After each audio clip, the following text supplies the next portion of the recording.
கொஞ்சம் சாம்பார் சாதம், கொஞ்சம் தயிர் சாதம், கொஞ்சம் மோர் சாதம்னு எல்லாத்தையும் ஒன்றொன்னா தனித்தனியாக சாப்பிட்டு பார்த்தா டேஸ்ட் இல்லை. ஏன் டேஸ்ட் இல்லைன்னா, இந்த 300 மங்கலத்துக்கு வந்ததுலேருந்து ஒரே பானை தான் இருக்கிறது. அதில் தான் அவங்க சாப்பாடு போடுவாங்க, குழம்பு ஊற்றுவாங்க, கூட்டு போடுவாங்க, பொரியல் போடுவாங்க, வடை போடுவாங்க, பாயாசம் ஊற்றுவாங்க. எல்லாம் ஒரே பானை தான். எல்லாத்துலேயுமே ஒரே இதில் தான் இருக்கும். அது தனித்தனியெல்லாம் இருக்காது. அது ஒரு சொல்லுவாங்களே கதம்ப சாதம் அப்படின்ற மாதிரி எல்லாம் கலந்து தான் இருக்கும். இதை சாப்பிட்டு இவருக்கு அந்த டேஸ்ட்டு பிடிச்சி போச்சு. இப்போ தனித்தனியாக சாப்பிட்டு பார்க்குறாரு. அது அவருக்கு அதில் ஒன்றும் டேஸ்ட்டு தெரியலை, அதாவது சுவை தெரியலை. எல்லாத்தையும் ஒன்றா கொட்டினார், கொப்பரையிலே கொட்டுறார் மொத்தத்தையும். கையை விட்டு ஒரு கலக்குனார். அதுக்கப்புறம் வாரி அப்படி சாப்பிட்றார். ஆஹா, இதல்லவா சாப்பாடு. எங்கள் குருநாதர் வாரியார் சுவாமிகள் சொல்வார், சாப்பாட்டுக்கு ஒரு லிஸ்ட்டு.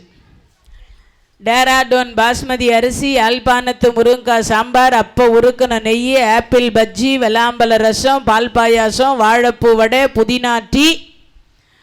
இது அத்தனையும் சாப்பிட்டா உடம்புக்கு என்ன வராதா? நோயே வராதான். ஆனால் இன்றைக்கி நாம் சாப்பிட்ற சாப்பாடெல்லாம் என்னென்னமோ சாப்பிட்டுருக்குறோம். அதனால தான் நமக்கு வரக்கூடாத நோயெல்லாம் வந்துடுது. அங்கே இதை போன உடனே அவர் உட்காந்து சாப்பிட்டுட்ருக்கிறார். இந்த பகாசுரன் பார்த்தா இந்த 300 மங்கலத்தில் வர நமக்கு பயம் விட்டு போச்சு போல இருக்கு. நமக்கு வர வேண்டிய உணவு இன்னும் வரவே இல்லையே. நம்ம இறங்கி ஒரு நாளைக்கு இருக்கக்கூடிய பிள்ளைகள் எல்லாம் ஒரு 100 பிடிச்சி சாப்பிட்டுட்டோன்னா அப்போ தான் இவர்களுக்கு பயம் வரும்னு அவன் கீழே இறங்குற நேரம் பார்த்தா அவருக்கு அந்த சாம்பார் சாத வாசனை, அந்த கூட்டு பொரியலுடைய வாசனை எங்கேயோ வாசனை வண்டி வருதுன்னு இறங்கி நடந்து வந்துட்டு இருந்தா பார்த்தா ஒருத்தன் உட்காந்து ஏரிக்கரையில் இந்த சாப்பாட்டை சாப்பிட்டுட்டு இருக்கிறான். அடே யாரா நீ, ஏன் சாப்பாட்டை சாப்பிட்டுன்னு இருக்க? இவர் வாய் நிறைய சோறு வச்சுன்னு இருக்கார். அதனால் ஒன்றும் பேச முடியல. அந்த இடத்துல பேசாததுனால இவர் பார்த்தார். டே, நான் கேட்டுட்டே இருக்கேன், நீ சாப்பிட்டுட்டே இருக்கேன்னார். இவர் எதுவும் பேசலை. ஏன்னா வாயில் சாப்பாடை வச்சுட்டு எங்கே பேசுறது? பேசுனா அந்த வாயில் இருக்கிற சாப்பாடெல்லாம் வெளியில் வந்துடுமேன்னு இவர் அதெல்லாம் பேசலை. இரு சாப்பிட்டுட்டு பேசுகிறேன், இது இன்னும் கொஞ்சம் தான் இருக்குது அப்படின்னார். அடே, இது ஏன் சாப்பாடுன்னு முதுகில் ஒரு குத்து விட்டான். யார்? இந்த பகாசுரன் பீமசேனர் முதுகில் ஒரு குத்து விடுறான். இந்த குழந்தைங்கள்லாம் சாப்பிட்டு முடித்த உடனே, பால் கொடுத்து முடித்த உடனே இந்த அம்மாக்கள்லாம் என்ன பண்ணுவாங்கன்னா தோல் அப்படி போட்டு முதுகில் 2 தட்டு தட்டுவாங்க. அப்போ தான் அந்த குழந்தைங்களுக்கு வந்து ஏப்பம் வரும். அந்த ஜீரண சக்தி அப்படின்னு சொல்லுவாங்க இல்லையா, அது வர்றதுக்கு அப்படி தான் செய்வாங்க. நாமெல்லாம் கூட வந்து சாப்பிட்டதுக்கப்புறம் இந்த முதுகை தட்டி விடுவாங்க, சரியாக நமக்கு ஜீரணம் ஆகலைன்னா. இன்றைக்கும் பார்த்தீங்கன்னா இந்த குடல் ஏற்றம்னு ஒன்று இருக்குது.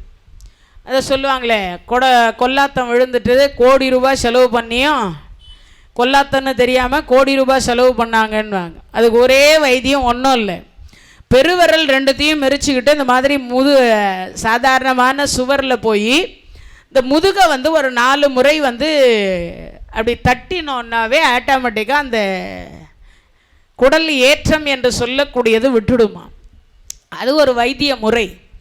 அது மாதிரி இங்கு நீ குத்திக்கிட்டே இரு, நான் சாப்பிட்டுட்டே இருக்கேன். அப்பா, நீ யாரோ எவரோ நல்ல நேரத்துக்கு நல்ல வேலை பண்ணுற.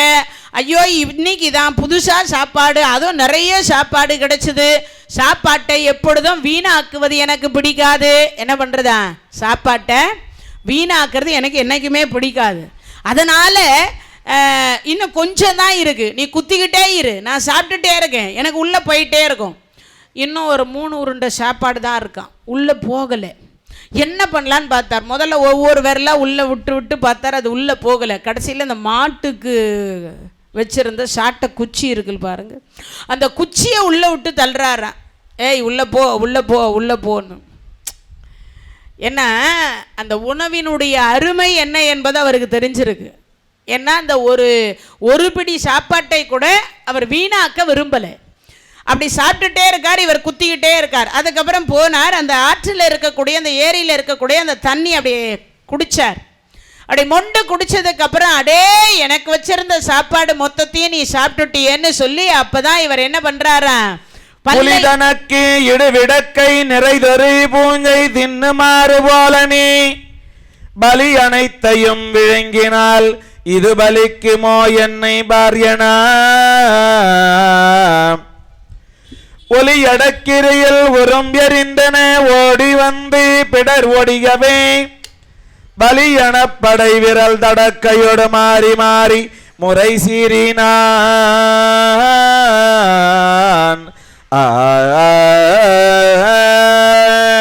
புலி தனக்கு இடும் விடக்கையை நின்றொரு பூனை தின்னுமோ, புலிக்கு வச்சிருந்த உணவை ஒரு பூனை திங்கிறதான்னு அவன் சொல்றான்.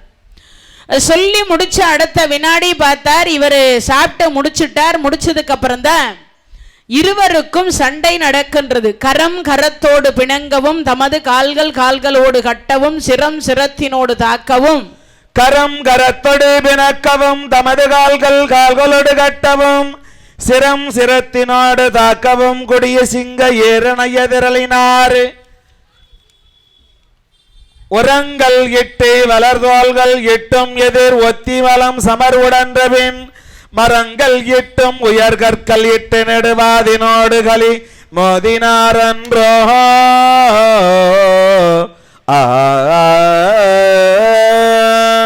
கரம் கரத்தோடு புஜம் புஜத்தோடு கால்கள் கால்களோடு ஒருவரை ஒருவர் மல்யுத்தம் செய்கிறார்கள். அந்த மல்யுத்தத்தில் கை வலிக்குதுன்னு மரத்தை பிடுங்கி அடிக்கிறார்கள். இவர் ஒரு பாறையை தூக்கி போடுறார், அவர் ஒரு பாறையை தூக்கி போடுறார்.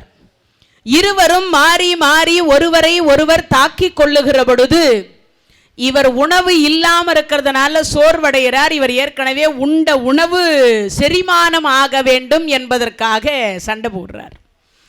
அப்போ பீமசேனர் பார்த்தார், சேர்த்து இவரை என்ன பண்றார், அப்பதான் கீழே தள்ளி மார்பகத்தில் ஓங்கி ஒரு குத்து விட்டார்.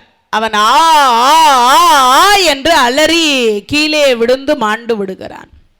இந்த மாட்டை அவுத்து விட்டார் இல்ல, அது என்ன பண்ணுச்சு, ஊருக்குள்ள ஓடி போயிடுச்சு. இந்த ஊருக்குள்ள ஓடி போன உடனே இந்த ஊர் மொத்தமும் பார்க்குது, பகாசுரன் கீழே இறங்கி வந்துட்டான் போல இருக்கு, பகாசுரன் கீழே இறங்கி வந்துட்டான் போல இருக்கு. ஏன்னு கேட்டா இந்த புதுசாக போனார் அந்த ஆள் சாப்பாட்டை அவர் சாப்பிட்டு இருக்கணும். ஏன்னா அவர் பானையே இவ்வளோ பெருசு கொண்டு போவார் பிச்சை எடுக்கிறதுக்கே. சாப்பாட்டை பார்த்த உடனே அவர் சாப்பிட்டார் போல இருக்கு, அதனால் அவனுக்கு சாப்பாடு கிடைக்கலன்னா அவன் இறங்கி வந்துட்டான் போல இருக்குன்னு இந்த மாட்டை பிடித்து கொண்டே என்ன மாடு வந்த உடனே எல்லாம் ஓட ஆரம்பிச்சாங்க. எல்லாரும் ஓடுறாங்க. சரி, 300 மக்களுமே ஓடுதான். அதுக்கு பின்னாடி தர்மராஜா எங்க எல்லாரும் எங்கெங்க ஓடுறீங்கன்னாங்க. ஐயோ ஊரோட ஒத்து போகணும்னு சொல்லுவாங்கன்னு குந்தி அம்மா ஓடுறா ஒரு பக்கம். அம்மா நீங்க எங்கம்மா போறீங்கன்னார். அடே ஊரோட ஒத்து போனோண்டா வாடா போலான்னாங்க. ஒரு பக்கம் தர்மராஜாவும் ஓட ஆரம்பிச்சார், அர்ஜுனரும் ஓடுறார், அதுக்கப்புறம் நகுலர் ஓடுறார், சகாதேவர் ஓடுறார். இவங்கெல்லாம் ஓடினது நியாயம்.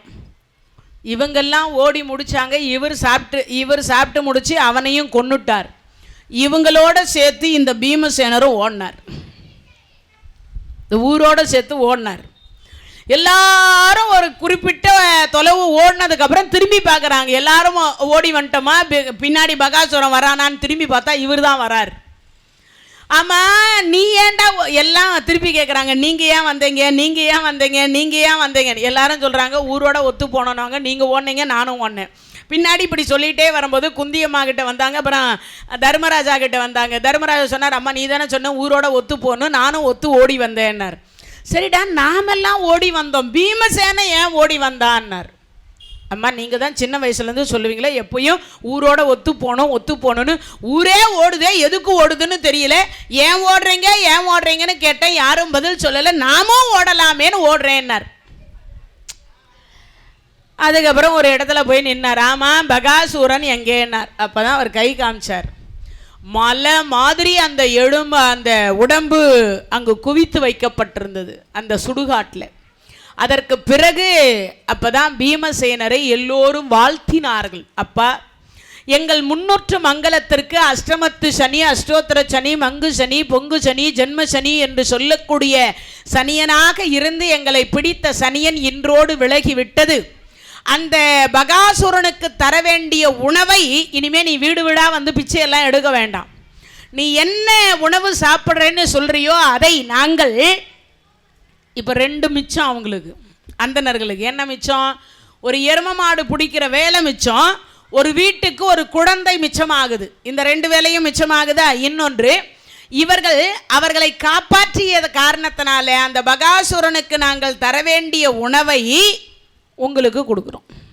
இனிமே நீங்க வீடு வீடா வந்து பிச்சை எண்ணம் எடுக்க வேண்டாம். அகம் மலர்ந்து முனியாசி சொற்றிடவும் மண்ணை ஆர்வ உரை கோரவும் முகமலர்ந்து அறிய துணைவர் ஆண்மை நிலை மொழியவும் சரமராகி செம்பனை சகம் வந்திருந்தியால் என் இவன் என்று மற்ற சனங்களும் மிக மலன் மலர்ந்து புனல் ஓடையின் கொடுமே நடிவியந்தி இசை விளம்பினாரன்றோ.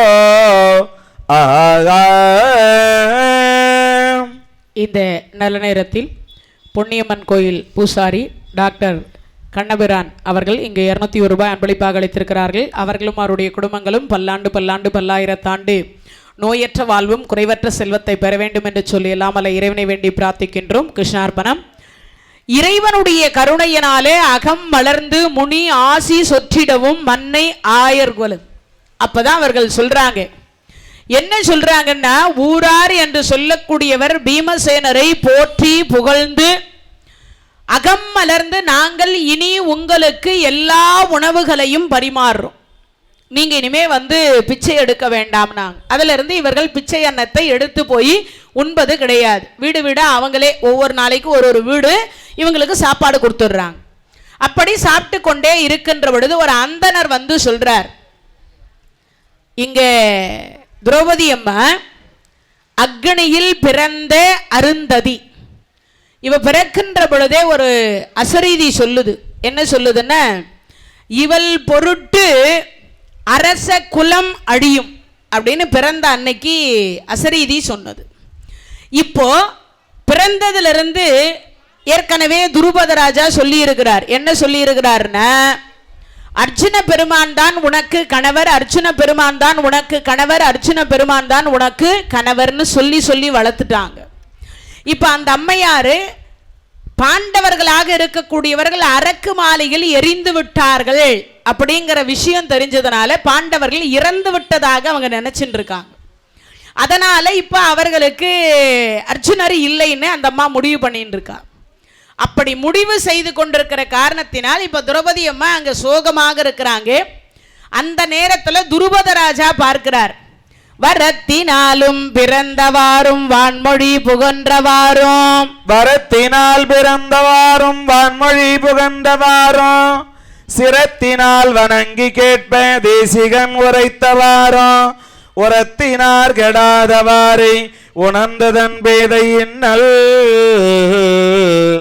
சுரத்தினால் உயர்ந்த விண்மை தனஞ்சயர்க்கு உரியல் என்ன.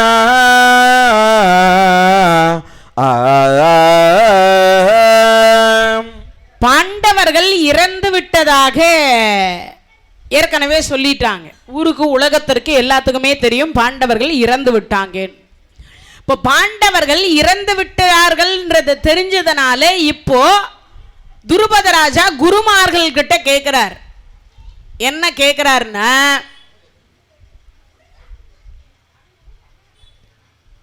அவர் சொல்லுகிற பொழுது சொல்றார், ஐயா இவ பிறக்கிற பொழுதே அர்ஜுனனுக்கு என்றுதான் இவளை யாகத்திலிருந்து நான் பெற வைத்தேன். ஆனா அப்படி இருக்கும் பட்சத்தில் பாண்டவர்கள் இறந்து விட்டதாக உலகம் சொல்லுகிறது.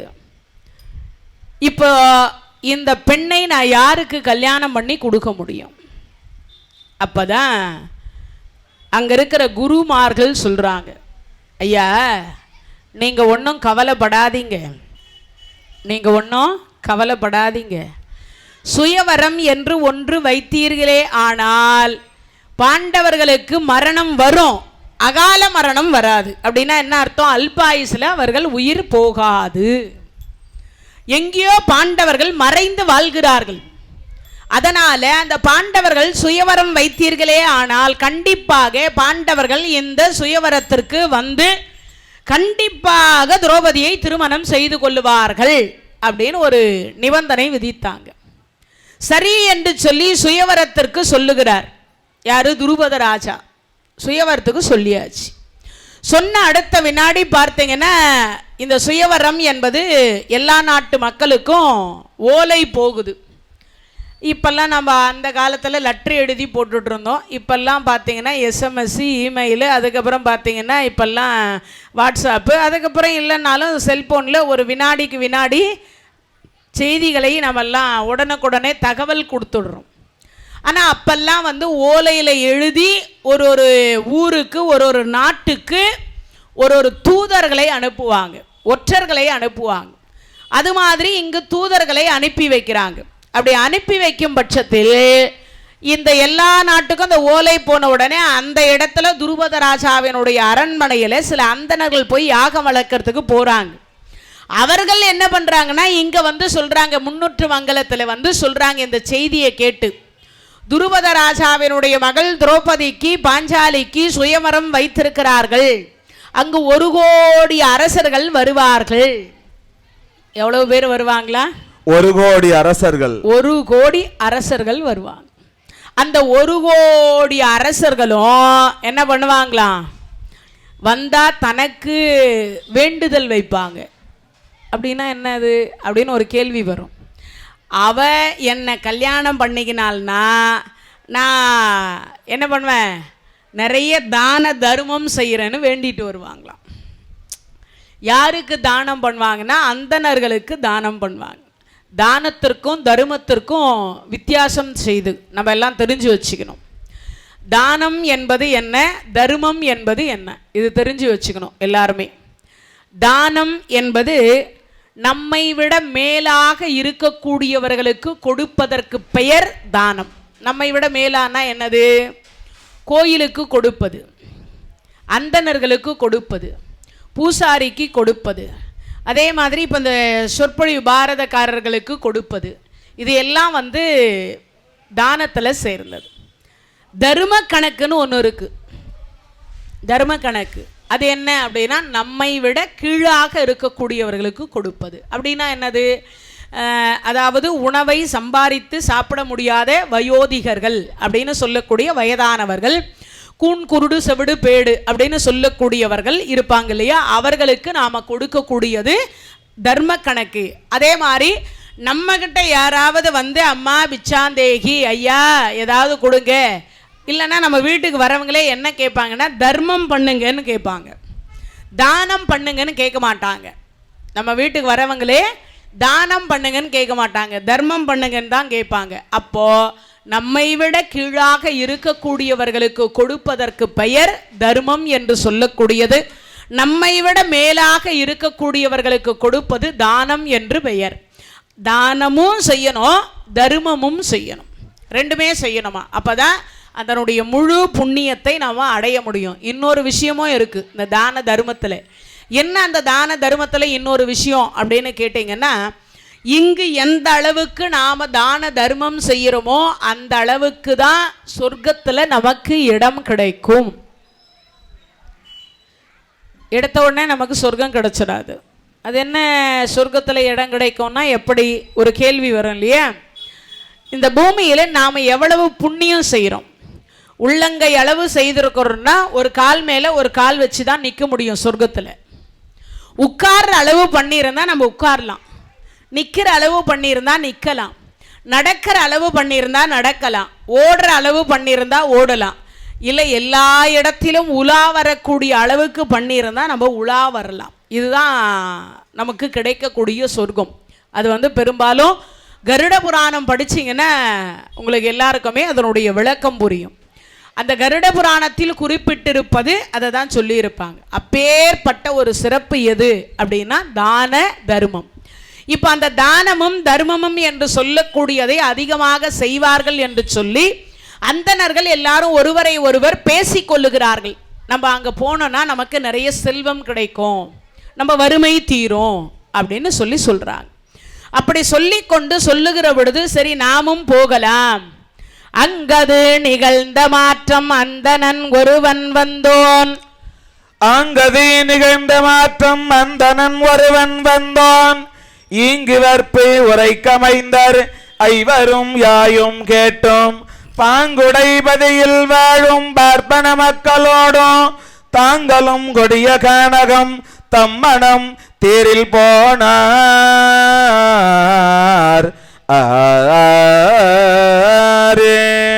அந்தனர் சொன்னதை கேட்ட அடுத்த வினாடி பார்த்தீங்கன்னா இவங்க எல்லோரும் என்ன பண்றாங்கன்னா இவங்களுக்கும் அது காதுல விழுது.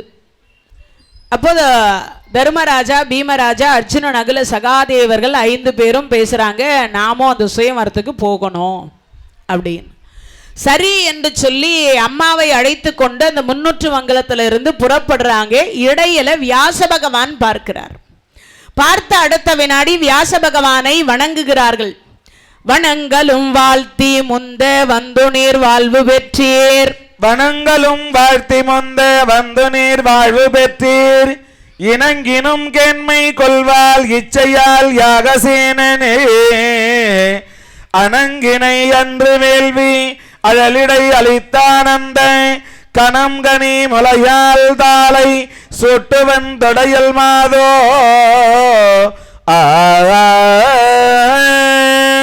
வியாச பகவானை வணங்கி அடுத்த வினாடி பாண்டவர்கள் வணங்கிய உடனே அந்த பாண்டவர்கள் வணங்கிய ஆசீர்வாதம் செய்து அவரே சொல்றார், நாளைய தினத்தில் உங்களுக்கு அவள் மாலை சூட்டுவாள் சொன்னாங்க. சொன்ன அடுத்த வினாடி பார்த்தார், ஓ நாளைக்கு அப்போ நமக்கு கல்யாணம் கண்டிப்பா உறுதி ஆயிடுச்சுன்னு முடிவாயிடுச்சு. இதை நினைத்த அடுத்த வினாடி அவர் பார்த்தார், அங்கிருந்து புறப்படுறாங்க. மனம் என்னும் தேர், ஏன்னா தேரு கிடையாது, வில்லு கிடையாது, அம்பு கிடையாது, ஒன்றும் கிடையாது. நடந்து நடந்து நடந்து நடந்து தான் வரணுமா.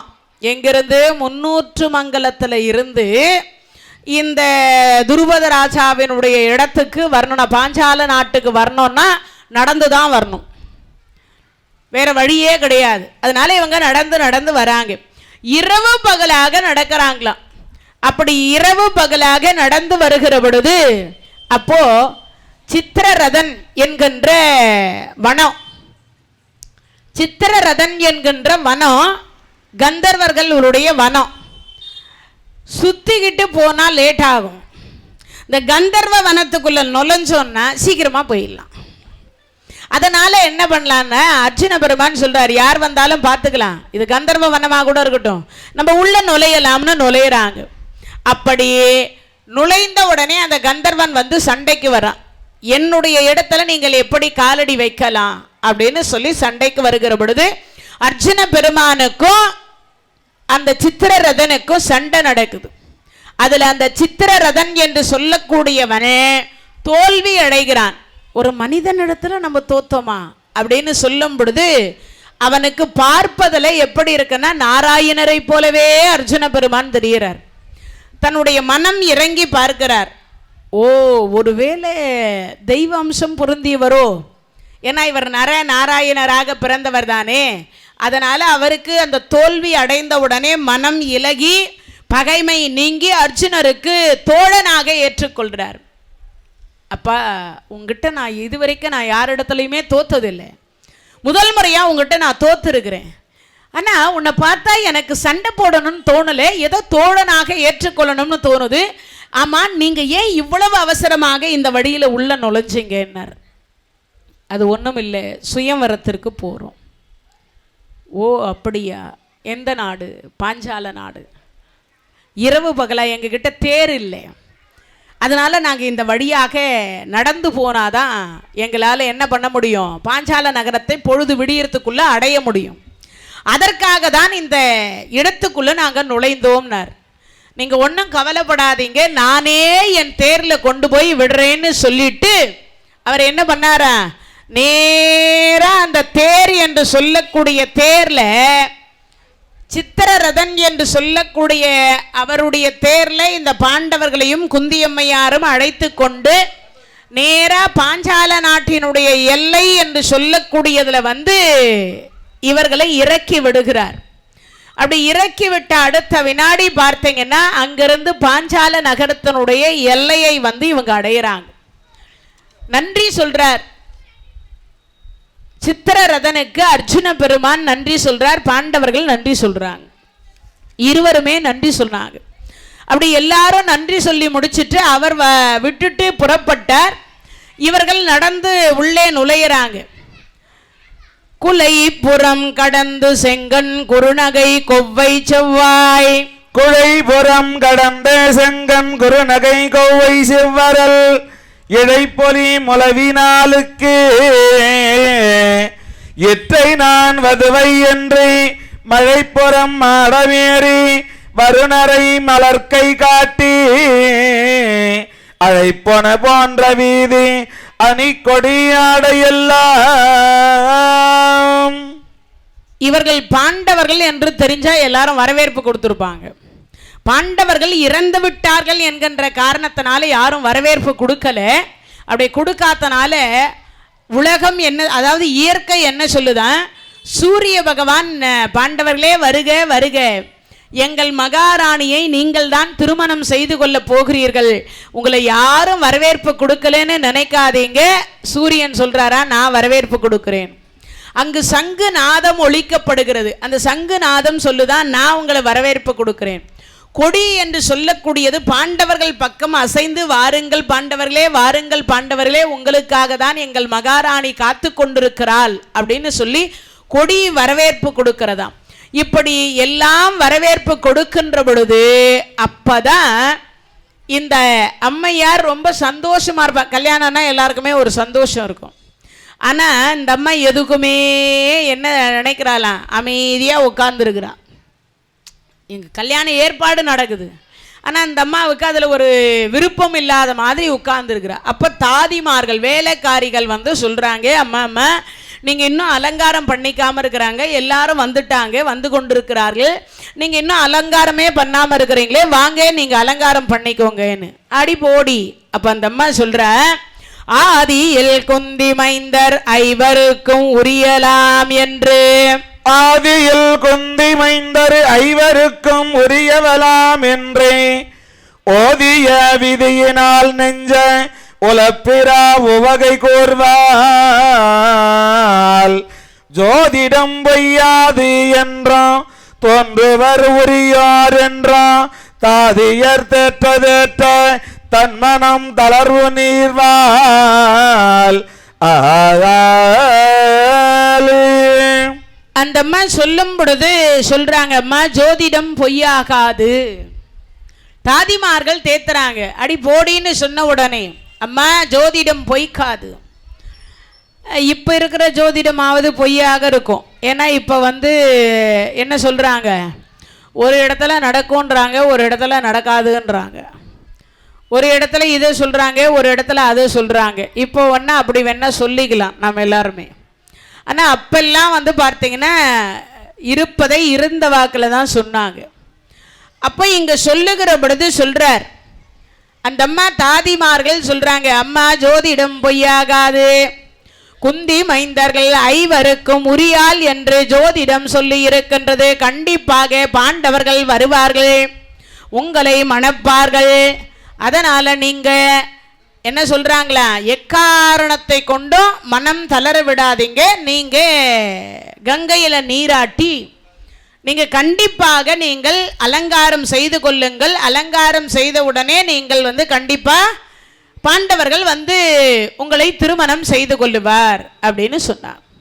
சொன்ன அடுத்த வினாடி இந்த அம்மா அதுக்கு பதில் சொல்றார், நான் நெருப்புல பிறந்தேன், பாண்டவர்கள் வந்தா பார்ப்பேன், வரலன்னா எந்த நெருப்புல பிறந்தேனோ அதே நெருப்புல மீண்டும் புகுந்து விடுவேன். ஆண்டெறி பிறந்த போதே அன்பிலான் எந்தை நேர்ந்தை பூந்தெறியா மார்பன் இன்று பொன்னலை பொலிய தோன்றி இன்றெறி முன்னர் மன்னர் எழிவர வேட்டிவானேல் மீண்டெறி புகவன் என்றும் எண்ணமே வினயும் தீரா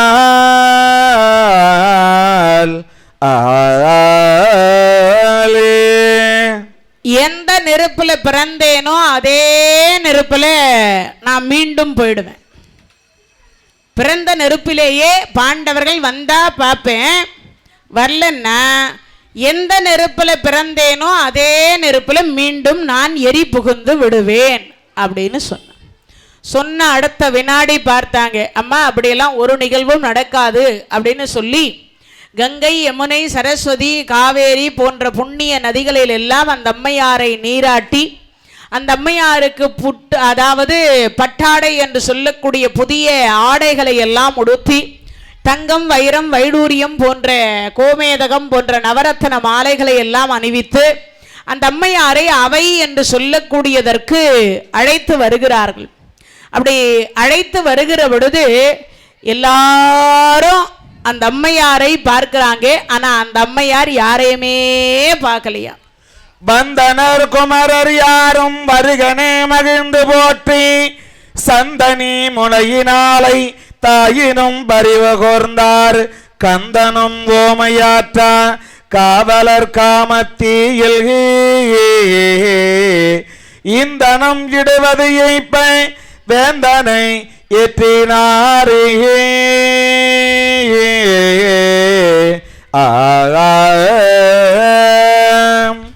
கந்தனும் ஓமை ஆற்ற காவலர் காமத்தீயில் இருந்த அத்தனை பேரும் பார்க்கிறாங்க. என்ன பார்க்கிறாங்களா, இந்த திரௌபதி அவைக்கு வர இவள் மட்டுமே பெண், உலகத்தில் வேறு பெண் அல்ல, அலைமகள், கலைமகள், மலைமகள் மூன்றும் ஒன்று சேர்ந்தா எப்படி ஒரு அழகு இருக்குமோ அப்படி ஒரு அழகு இருந்தாலும் அந்த அம்மா திரௌபதி அம்மா. அழகுன்னா அழகு, பெண்களுக்கு என்ன அழகு, கூந்தல் அழகு. பெண்களுக்கே என்ன அழகுன்னா கூந்தல் அழகு.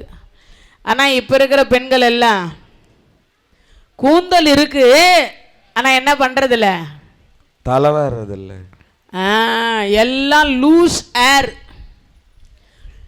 மொத்தமாக தலையை விரிச்சு விட்டுட்டு வந்துடுறாங்க. ஒரு கிலோ தேங்காய் எண்ணெய் என்ன விலை தெரியுமா? எதுக்கு? தலையில தேய்க்கிறதுக்கு. அதனால தான் லூஸ் ஏரா விட்டுறதோ? ஆமா.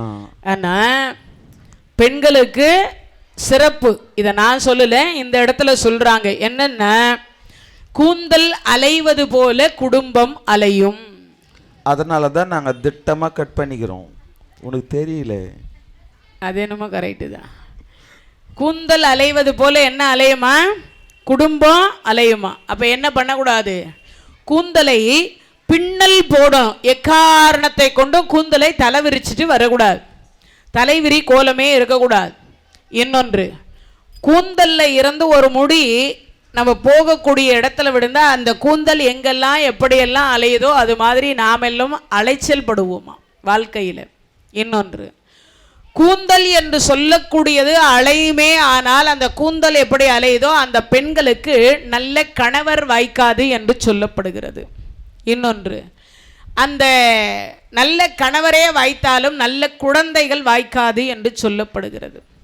நல்ல குழந்தைகள் வாய்த்தாலும் அந்த குழந்தைகளுக்கு ஆயுள் இருக்காது என்றும் சொல்லப்படுகிறது. அப்போனா பெண்கள் எப்படி இருக்கணும், அந்த பின்னல் பின்னி, அதுக்கு தான் அந்த காலத்து பாட்டிங்க சொல்லுவாங்க, அடியே முடிய அலைய விடாத, கீழே ஒரு முடிச்சு போடு அப்படிம்பாங்க.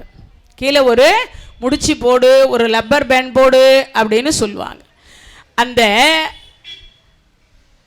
அப்போ கேட்டாங்க, இப்போ யாரும் கேட்கறதில்ல, அது வேறு. இங்கே சொல்கிறத நாம் சொல்கிறோம், சொல்ல வேண்டியது நம்ம கடமை. கேட்டால் கேட்குறாங்க, கேட்கலன்னா போகிறாங்க, அது நம்மளுடைய கடமை இல்லை, கேட்குறவர்கள் கேட்க போகிறாங்க. இறைவனுடைய கருணையினாலே இங்கு சொல்லுகிற பொழுது சொல்றார். சுண்டல் சாப்பிட்டா பாரதியார் சொல்றது, இறைவனுடைய கருணையினால் இங்கு சொல்லுகிற பொழுது சொல்றார், அருங்கூந்தல், நறுங்கூந்தல், கருங்கூந்தல், பெருங்கூந்தல் உச்சந்தலையிலிருந்து ஒட்டு இல்லாம பூமியை வந்து தொடுமா திரௌபதி அம்மாவினுடைய கூந்தல். அவ கூந்தல் எவ்வளவு அழகா இருக்கு, எப்படி இருக்குன்னு யோசிச்சு பாருங்க. உச்சந்தலையிலிருந்து உள்ளங்கால் வரைக்கும் இருக்கும் எது, கூந்தல். அப்படி அந்த கூந்தல் அவ்வளவு இருக்கிறது ஒரு பெரிய விஷயம் இல்லை, ஒட்டு இல்லாமல் இருக்கிறது தான் பெரிய விஷயம். பூமியை வந்து தொடுமா அந்த அம்மையாரனுடைய கூந்தல். அப்படி வந்து தொடக்கூடிய ஒரு கூந்தல். புருவம் வில் மாதிரி இருக்குமா. வில்னா எந்த வில்லு? வானவில் போல இருக்குமா இந்த புருவம். இப்பெல்லாம் அது வில்லு மாதிரி இருக்குதோ இல்லையோ, நாங்கள் பியூட்டி பார்லர் போய் வளைச்சோடுறோம். எல்லாரும் போய் புருவத்தை ட்ரீம் பண்ணிட்டு வந்துடுறாங்க எல்லாரும். அதே மாதிரி நெற்றி ஏறு நெற்றியாக இருக்குமா. மூக்கு கிளி மூக்காக இருக்குமா. காது ஓங்கார சொரூபமாக இருக்குமா. கண்ணு மீன் மாதிரி இருக்குமா. உதடு குவ்வை செவ்வாய் இதழ். அந்த காலத்து கொய்யாப்பழம், இப்போ இருக்கிற கொய்யாப்பழம்லாம் வெள்ளை வெள்ளையாகுது. அந்த காலத்து கொய்யாப்பழம் பார்த்தோன்னா செக்கச்செவேன்னு ஒரு மாதிரி கலர் இருக்கும் அந்த கொய்யாப்பழம். கொவ்வை செவ்வாய் இதழ். கழுத்து சங்கு மாதிரி இருக்கும். சனம் கோபுர கலசம் மாதிரி இருக்கும். இடை சிறுத்திருக்கும், தொடை பெருத்திருக்கும். ஒரு பெண்ணுன்னா நீலவேணி குதிரை மாதிரி இருப்பாளாம் அந்த பெண். அவ்வளவு அழகா இருக்கும். அப்படி ஒரு பெண்ணை இங்கு பார்க்கிறாங்க எல்லா வந்த அரசர்கள். பார்த்த அடுத்த வினாடி எல்லாரும் என்ன நினைக்கிறாங்க?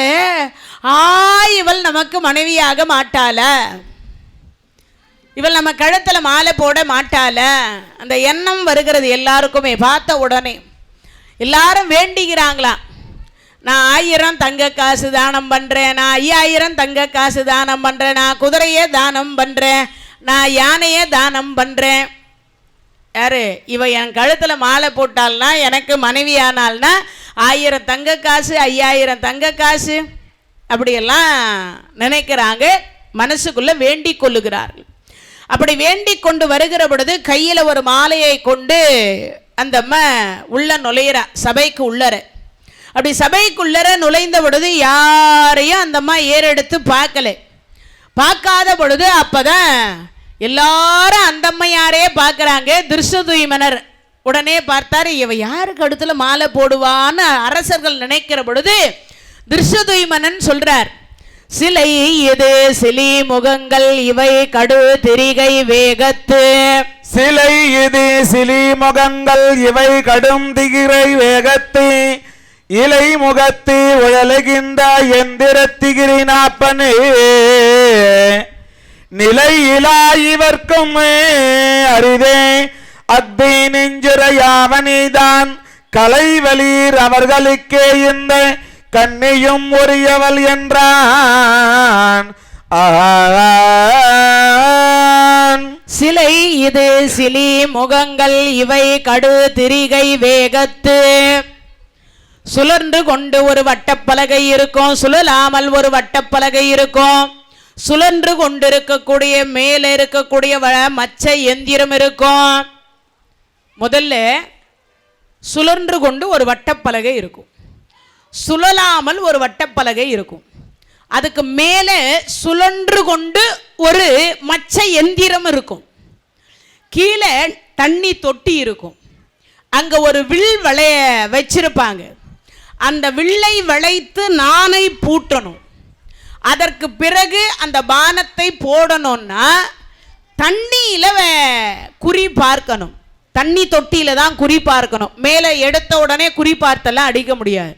இந்த நீர் தொட்டியிலே குறி பார்த்து அடிக்கிற பொழுது சுழன்று கொண்டிருக்கக்கூடிய வட்டப்பலகையில் பானம் சென்று, சுழலாமல் இருக்கக்கூடிய வட்டப்பலகையில் பானம் சென்று, சுழன்று கொண்டிருக்கக்கூடிய மச்ச எந்திரத்தை எவர் ஒருவர் அறுப்பாரோ அவருக்கு என் தங்கை மாலை இடுவாள். சொன்ன உடனே எல்லாருக்கும் சப்புன்னு போச்சு. ஏன்? இவ்வளவு நேரம் நினச்சோம் நமக்கு தான்னு. ஏன்னா ஒருத்தர் தன்னை தங்கத்திலேயே பூட்டிட்டு வந்திருந்தார். தங்க கவசம், ஒருத்தர் வெள்ளி கவசம், வைர கவசம், யானை மேலே குதிரை மேலே லைட்டாக 2 முடி நரைச்சிருந்தாலும் அதை டை அடித்தாங்க. வயசு இளமையாகி தன்னுடைய உடம்பை காட்டி கொண்டார்கள். யானை மேலே குதிரை மேலே தன்னைத்தானே அலங்காரம் படுத்தினாங்க. தாங்கள் எவ்வளவு கோடீஸ்வரர் செல்வந்தர் என்பதையெல்லாம் காட்டுவதற்காக அழகழகா தங்களை அலங்காரம் செய்து கொண்டு 1 கோடி அரசர், ஒருத்தர் 2 பேர் இல்லை, பெண்ணு 1, அரசர்கள் எவ்வளவு? 1 கோடி பேர் வந்தாங்க. அவ்வளவு பேரும் இப்ப அங்க இருக்கின்ற பொழுது திருஷ்டத்யும்னர் சொல்றார், சுழன்று கொண்டு ஒரு வட்டப்பலகை இருக்கும், சுழலாமல் ஒரு வட்டப்பலகை இருக்கும், சுழன்று கொண்டிருக்கக்கூடிய வட்டப்பலகையில் பானம் சென்று, சுழலாமல் இருக்கக்கூடிய வட்டப்பலகையில் பானம் சென்று, சுழன்று கொண்டிருக்கக்கூடிய மச்ச எந்திரத்தை எவர் ஒருவர் அறுப்பாரோ அவருக்கு என் தங்கை மாலையிடுவாள். ஏங்க நீங்க போகலையா? எனக்கு 2 நாளா டெங்கு ஜுரம். ஏங்க நீங்க போகலையா? எனக்கு ஏற்கனவே கல்யாணம் ஆயிடுச்சு, நான் கல்யாணத்தை வேடிக்கை பார்க்கலான்னு வந்தேன். ஏங்க நீங்க போகலையா? நான் சன்னியாசியா போகலான் இருக்கேன். ஏங்க நீங்க போகலையா? 2 நாளா கீழே போனா மேலே போகுது, மேலே போனா கீழே போகுது. ஏங்க நீங்க போகலையா? இல்லை எனக்கு வயசாயிடுச்சு, இனிமே கல்யாணம் என்னை யாரும் பண்ணிக்குமா. அப்ப எதுக்கு இவ்வளவு பேர் வந்தீங்க இல்லையா? ஏன் யாராலையும் அந்த வில்லை வளைத்து நானை பூட்ட முடியாதுன்ற பயத்துல எல்லாம் அவங்க ஒரு சாக்கு போக்கு சொன்னாங்களா. அப்பதான் செவிலிமார்கள் என்று சொல்லக்கூடிய செவிலியர்கள், தோழிமார்கள் பக்கத்துல நின்று இருக்கக்கூடியவர்கள் சொல்றாங்க, ஒவ்வொருத்தரும் என்ன சொல்றாங்க, இவர்தான் இந்த ராஜா, இவர்தான் இந்த ராஜான்னு அறிமுகப்படுத்தணும். அதுல முதல்ல அறிமுகப்படுத்துறாங்க, மாற்றம் பிரிதொன்றும் உரையான் இவன் போர் வில்லினில், மாற்றம் பிரிதொன்றி உரையான் இவன் வன்பேர் வில்லின் வழி நோக்கி, சீற்றம் சிந்தை கொண்டகல பொய்யே மலர்ந்த திருமுகத்தான், ஏற்றம் தன்னில் வேறொருவன் இவன் பேர் உலகில் இவர் என்னை தேற்றம் படைத்தோன் தனை காட்டி துரியோதனன் மற்ற இவன் என்றார்.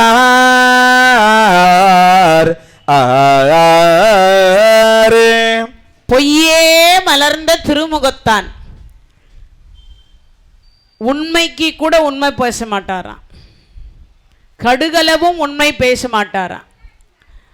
இவர் ஆரம்பிச்சு வச்சதுதான் இன்னைக்கு வரைக்கும். எது? பொய்யன்னு சொல்லக்கூடியது. பொய்யே மலர்ந்த திருமுகத்தான். ஒரு பேச்சுக்கு கூட அவர் உண்மையை பேசியதே கிடையாதான். ஒரே ஒரு இடத்துல மட்டும் உண்மையை பேசுறார். எங்கன்னா, கர்ணனை கிருபாச்சாரியார் கேட்பார், நீ சத்திரியனா, நீ அரசகுமாரனா, உன்னை யார் இங்க வந்து வில் பயிற்சியை காட்ட சொன்னது, வில் அரங்கேற்றத்தை செய்ய சொன்னதுன்னு கேட்கும் பொழுது மட்டும் சொல்லுவார், படித்தவர்களுக்கு, கற்றவருக்கு, நலம் நிறைந்த கண்ணியருக்கு, இவங்களுக்கு எல்லாருக்கும் ஜாதி கிடையாது, இங்க வந்து இழிகுலத்தோன்னு சொல்றீங்களே. அப்பேற்பட்ட அரி பிறந்தது. நரசிம்மமூர்த்தி தூண்ல பிறந்தார். அரி என்பவர் தூண்ல பிறந்தார். முருகப்பெருமான் நாணலில் பிறந்தார். இதோ இருக்கக்கூடிய தர்பை புல்லுல நீங்க பிறந்தீங்க. அதுக்கப்புறம் கும்பத்துல கலசத்துல பிறந்தவர் இருக்கிறார். யார்? அகத்தியர் இருக்கிறார். அதே மாதிரி கலசத்துல பிறந்த துரோணாச்சாரியார் இருக்கிறார். இவங்களை எல்லாம் மாதா பிதா குரு தெய்வம்னு நீங்க எல்லாம் ஏற்றுக்கொண்டிருக்கிற பொழுது ஒரு வீரனை போன்று எப்படி அவனை இழிகுலத்தோன் என்று சொல்லலாம் என்று ஒரே ஒரு இடத்தில் மட்டும்தான் உண்மையை பேசினான். மற்ற இடத்துல எங்கேயுமே சாகர வரைக்கும் அவன் உண்மையை பேசவே இல்லை, எங்கேயுமே. அதனாலதான் இங்கு அந்த செவிலியர்கள் திரௌபதி அம்மா கிட்ட ஒரு வார்த்தை சொல்றாங்க. என்ன வார்த்தை சொல்றாங்கன்னா, அம்மா பொய்யே மலர்ந்த திருமுகத்தான். அப்பனா என்ன அர்த்தம்? பொய்யே மலர்ந்த திருமுகத்தான், பொய்யை தவிர உண்மையே பேச மாட்டார்னு அர்த்தம். பொய்யை தவிர உண்மையே பேச மாட்டார். நம்மில் சில பேர் இப்பயும் அப்படிதான் இருக்கிறோம். வார்த்தைக்கு கூட உண்மையை பேச மாட்டோம். ஒரு வார்த்தை கூட உண்மை இருக்காதுன்னு வாங்க. இப்போ அதனால பக்கத்தில் உட்கார்ந்துருக்கக்கூடிய தம்பிமார்கள் 99 பேர் அங்க சொன்னாங்க. அப்படி சொல்லி முடிச்சு அடுத்த வினாடி வந்து சகுனியை சொல்றாங்க. அம்மா இவர் யாரு?